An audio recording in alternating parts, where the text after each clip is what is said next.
ہمارا عقیدہ ہے نبی معصوم ہے۔ معصوموں نے کا معنی یہ ہے اللہ نبی کو گناہ سے بچا لیتا ہے۔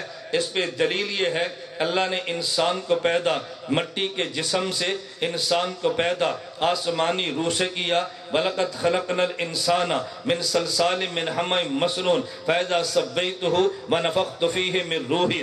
یہ بدن مٹی سے بنایا، خوراک اس کی مٹی سے بنائی ہے، بدن مٹی سے بنایا، اس بدن کی غذا مٹی سے بنائی ہے، بیمار ہو جائے دوا مٹی سے بنائی۔ روح آسمانی ہے، اس کی غذا بھی آسمان سے ہے، روح آسمانی ہے، اس کی دوا بھی آسمان سے ہے۔ اگر بدن بیمار ہو جائے اس کو طبیب چاہیے، اگر روح بیمار ہو جائے اس کو طبیب چاہیے۔ بدن کے طبیب کو ڈاکٹر اور حکیم کہتے ہیں، اور روح کے طبیب کو نبی اور رسول کہتے ہیں۔ طبیب جس مرض کا طبیب ہو اس مرض میں مبتلا ہونا طبیب کا عیب ہے۔ ڈاکٹر آنکھ کا علاج کرے اپنی آنکھ بہتی رہے، یہ ڈاکٹر کا عیب ہے۔ پیچس کا علاج کرے ہر منٹ بعد بیت الخلاء میں جائے، یہ اس ڈاکٹر کا عیب ہے۔ نبی امراض روحانیہ کا طبیب ہے، مرض روحانی کا نام گناہ ہے، اگر پیغمبر میں آ جائے پیغمبر کا عیب ہے۔ اس لیے خدا پیغمبر کو اس عیب سے پاک رکھتے ہیں۔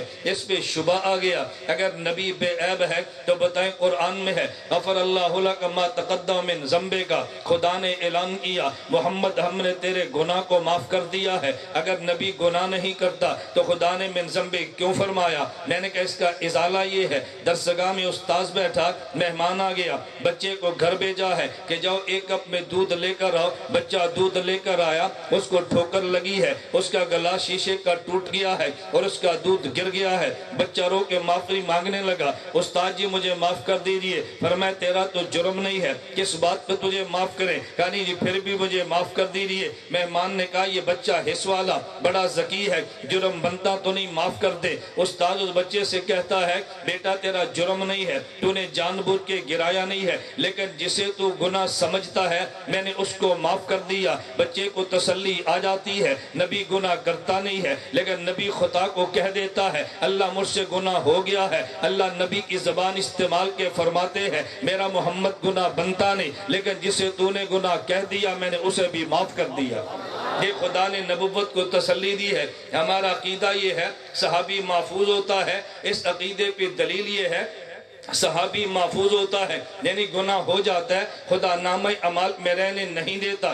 اس کی دلیل یہ ہے کہ نبی کا نمائندہ صحابی ہے، خود نبوت نے اعلان کیا میں نے دین تمہیں دیا، آگے دین تم نے پہنچانا ہے۔ فَلْيُبَلِّغْ مِنْكُمُ الشَّاهِدُ الْغَائِبَ، اگر یہ خود گناہوں کی لت پت میں مبتلا ہو مجھے بتا دین پہنچائے گا کیسے؟ نبی کی دن نماز صحابی دیکھتا ہے، صحابی آگے امت کو دیتا ہے، اگر نبی کی نماز غلط کرے گا نقل کرے گا مجھے بتا اس کی نماز پہ اعتماد کیسے ہوگا؟ لیکن اس پہ فوراً شبہ پیدا کر دیا اچھا جی آپ یہ بتائیں کیا صحابہ سے گناہ ہوتا نہیں ہے؟ فلاں موقع پر زنا ہوا، فلاں موقع پر شراب پی ہے، فلاں موقع پر جرم ہوا ہے، ہم کیسے محفوظ مانے رہے؟ میں نے کہا آپ کو بات کو سمجھے ہی نہیں ہے۔ اگر آپ کو صحابی کا جرم نظر آیا تو پھر عفو اللہ عنہم بھی دیکھنا چاہیے تھا، اگر جرم نظر آیا تو فاعف عنہم بھی نظر کرنی چاہیے تھے۔ ہم یہ نہیں کہتے صحابی گناہ کرتا نہیں ہے، ہم کہتے ہیں نبی سے خدا گناہ ہونے دیتا نہیں ہے، صحابی سے ہو جاتا ہے لیکن اللہ نامہ اعمال میں رہنے دیتا نہیں ہے۔